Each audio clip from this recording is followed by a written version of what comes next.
Alright guys, welcome back. Survival Living here. So I want to apologize first for my appearance. I am exhausted. Last night we began our brownout drills. It's all preparation, getting ready for grid failure. This is something I encourage everybody to do. A brownout drill is where you shut down everything inside your home as far as power. That's including your water. This is to simulate if the grid goes down, so you can actually test out your preps. Make sure your plans are in order so you can deal with a grid down scenario. Along with this though is patrolling your property, and that's what makes you exhausted. I've had 40 minutes of sleep and I got another shift here in another 2 hours. So with that being said, what I want to talk about today, I want to talk about these power grid attacks, these substation attacks. I posted a community post about an hour ago, and it looks like South Carolina infrastructure was attacked, quite possibly. All right, now I want to reel this stuff in, guys. There's been many attacks on our substation power grids across the country. Who's behind it? I could not tell you. All I can do is make sure my family's prepared for a grid down scenario. Now, you might say, well, it's just an isolated event in North Carolina, South Carolina, Washington, and Oregon. It doesn't sound isolated to me. It sounds like it's spreading. We've spoke about the substations, how easy it is, how easy of a target it is. Most of these substations are in rural areas. They're everywhere, cities, rural areas, but the ones in rural areas are very easily targeted because they're out there in the middle of nowhere. There's no traffic, no cameras, no people. But the fact is, you can actually take these things out with a long-range rifle that's powerful enough. If you got basic marksman skills, yeah, not an issue.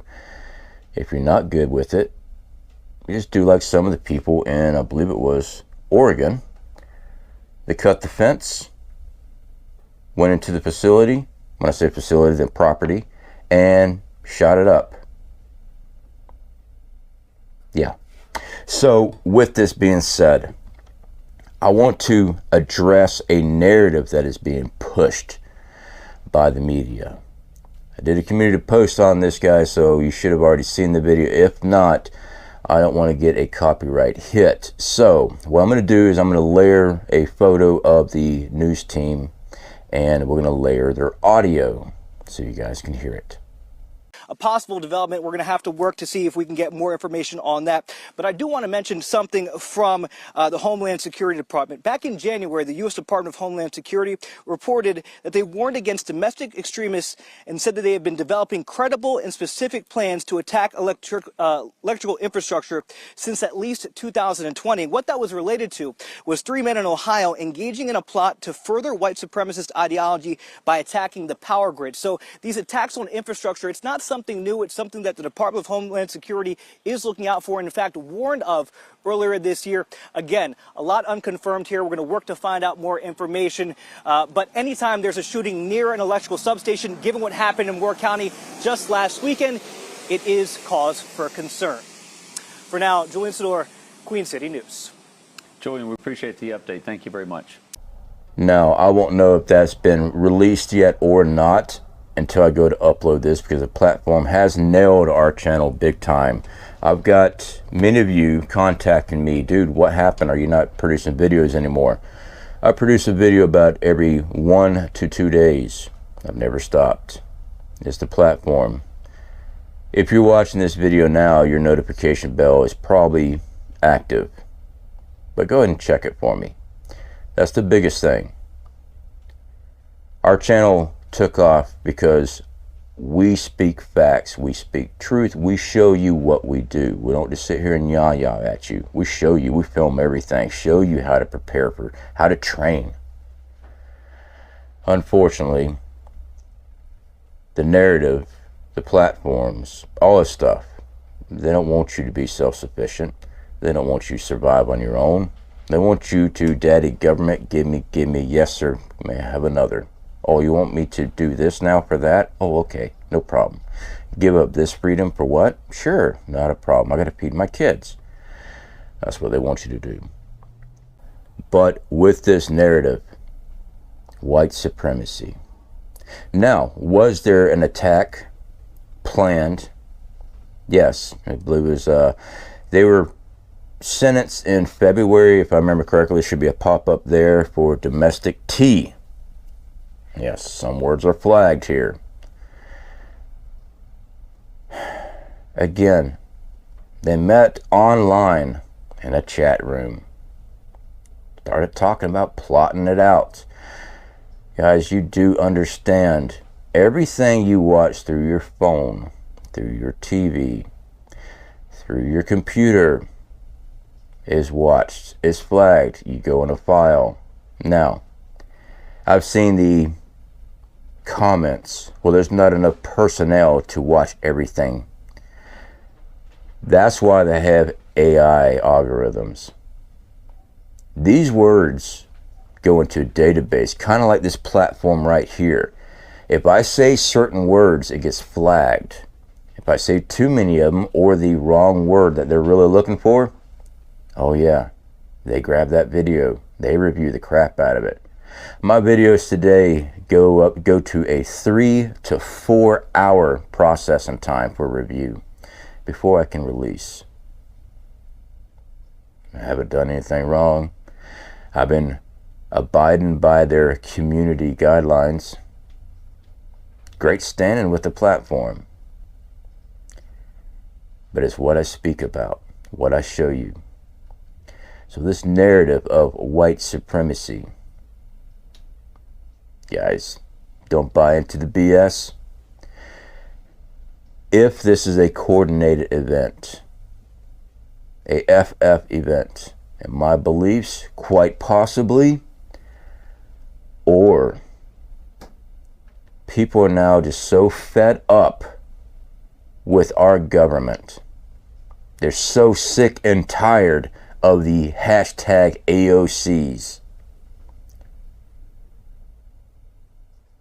They're taking things into their own hands. That's very possible. That is very possible. I do not want people doing this. If you're a prepper, don't get wrapped up with these groups. You're going to be sitting in a prison cell up to 15 years for domestic tea is what's going to happen. Because odds are you spoke about it on the phone. Odds are you sent an email or you left a comment somewhere on somebody's channel. Yeah. Don't get wrapped up with this shit. What you need to do is make sure you provide for your family, for your group. I recommend getting a group. If you can't get a group, and I see a lot of people argue with that, fine. What you need to do is prepare your household for what's coming. Grid down ain't no joke. I recommend everybody to attempt a brownout drill this weekend. I do. Let me get some coffee here. You can have coffee during a brownout drill if you're a prepper. You have many ways of boiling water. You have ways of creating power. You know, all the solar generators that we do reviews on, I can run a coffee pot on. I can cook with it. I can run lighting. I've even shown I can run our air condition for a certain amount of time. Yeah, those things are great. Brownout drill. Get you some painter's tape, whatever. Flip your light switch down, put it on. If you don't want to damage the paint or anything like that inside your home, go to your fuse box. Start clicking them off. That is going to be your brownout drill. Now you got to survive off your preps for the weekend. We're going to keep it the weekend. Odds are you get a lot of food in a deep freeze or a refrigerator. Since this is only a drill, leave power supply to those things. Just take a piece of duct tape and slap it on the door, or some type of tape, so that if your routine's you're gonna realize your routine is gonna be hitting switches all the time for the first day. You'll be grabbing at the water faucet, the knobs. You'll be grabbing the refrigerator door. You'll notice yourself doing this. It's just routine. We're just so used to it. We're conditioned to it. So throw a piece of tape on that refrigerator. That way you don't lose your food or your precious medication. But I want you to take note. If you got insulin in there, you need to have a way of powering up either a small igloo cooler. There's all kind of brands out there that uses 12 volts to power it up. Something like that to transfer your medical supplies that have to be kept cool. Transfer it in that. All right. You need to figure this stuff out, because when the power goes down and you're relying on that, yeah. Also, if you are on CPAP machines during this drill, make sure your CPAP machine has power. Okay? If you have to have a room that has power still on, make sure that breaker's on for that room.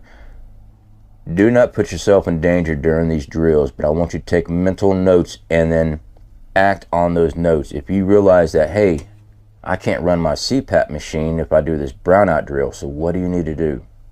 You need either get a gasoline generator, stock up fuel, stock up spare parts, oils, oil filters, things that you can do to repair that. If you don't want to go that route because you're worried about the noise, then yes, either build a solar grid. We've shown that many times. Our solar grid that we use with our trail on a daily basis was under $2,000. I don't know about the price right now because price fluctuation, inflation, things like that. Might be a little bit more. Or a solar generator.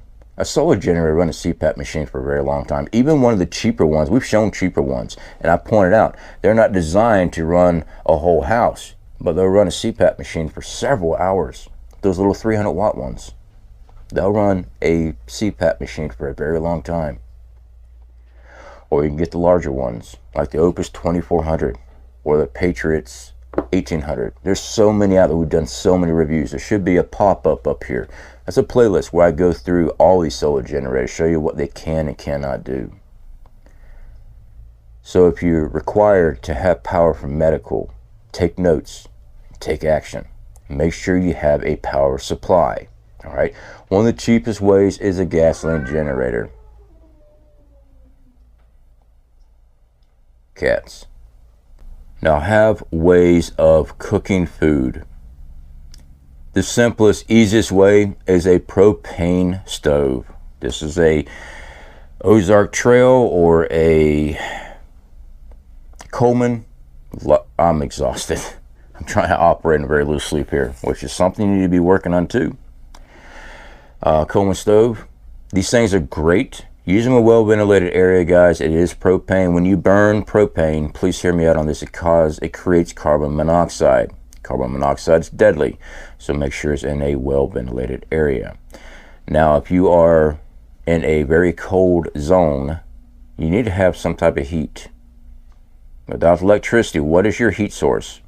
Now, if you have kerosene, things like that, heating oil, you're good. But does your furnace operate with the power off? Check that. All right, if it doesn't, you're gonna have to get a standalone system, either a small kerosene heater. Those things are nice. I grew up with those. They run about 150 bucks now.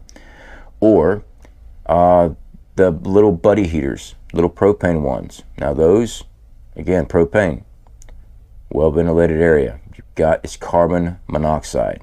Okay. Water. Water is going to be key.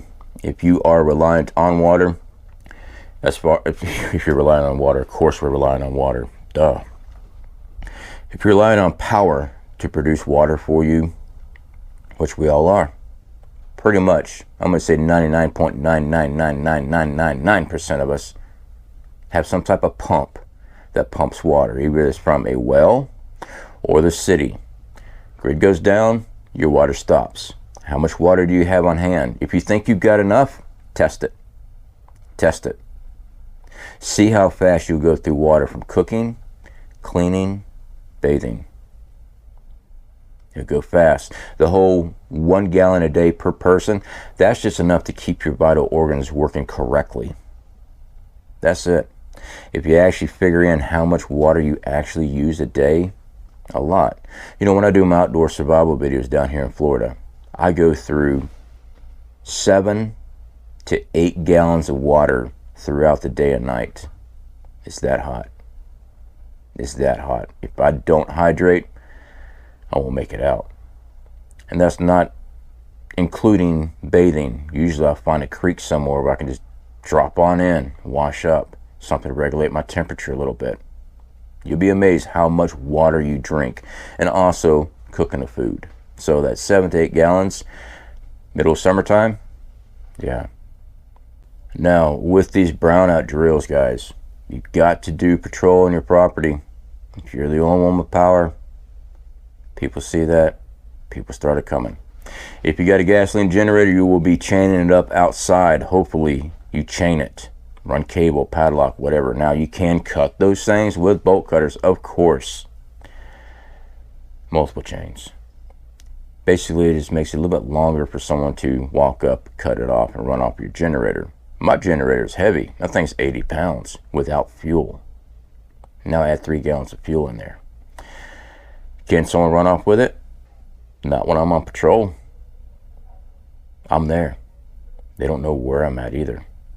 You know your property better than anybody. Now, if someone's planning on taking your stuff, they're gonna, if they're smart, they're gonna watch your property, watch your routine. But you gotta protect your stuff.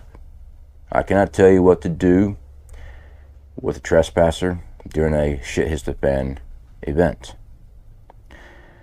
Allow your moral compass to be your guide on that. A simple grid down scenario, substations, something that can be repaired in a few days. It's not a full-blown SHTF, no rule of law. Keep that in mind. Don't get your ass in trouble for taking things to the extreme.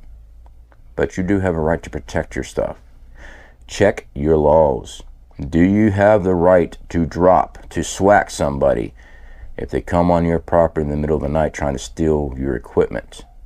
Check those laws, because if you don't have the right and you live in one of those effed up states where you don't get to fire, you're going to be going to prison when the power comes back on. All right, guys, please be safe. I encourage you to do these drills. Keep training. I'm going to try to get a couple, I don't know, about 20 more minutes of sleep. I'm going to get this video uploaded, and I'll speak to y'all later.